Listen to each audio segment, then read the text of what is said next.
Okay, I know it looks kind of funny because I'm holding a microphone, but there's no like boom going out there. The reason we're doing it is for the people that couldn't be here. I want to make sure that they get the information because, you know, I really feel this is something that's really super important for our kids, for all the kids that we work with, for a couple different reasons.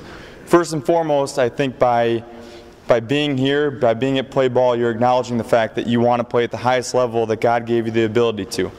And, you know, by acknowledging that, you know, it's great. I know when I was 12, 13, 14, 18, you know, that's what I wanted to, and through a lot of good fortune, a lot of hard work, you know, I was able to do a lot of pretty neat things. Maybe not everybody has those same aspirations, but nonetheless, the information needs to get out there because there's tons and tons and tons and tons of misinformation that's out there. For instance, a small story, I was having a cup of coffee with a couple coaches that have been doing high school baseball for 30+ years. One of them is now retired, one's still doing it. But we're talking about different recruiting rules and regulations, and the one is adamant that until July 1st, after your junior year, that there's to be no contact between a college coach and a player. And I'm like, that's the most ludicrous thing I've ever heard in my entire life.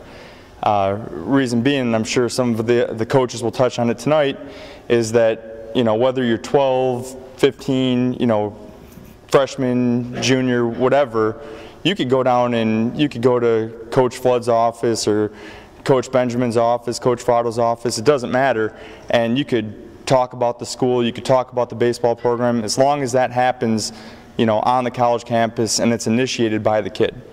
So that's just one small example of guys who you would think, you know, you'd think your high school coach would know what the recruiting rules are, and I'm not knocking those guys because I respect them as coaches, but you know, there's so many rule changes and so many, you know, little things in there that sometimes people get a false idea or a false sense of what the actual facts are.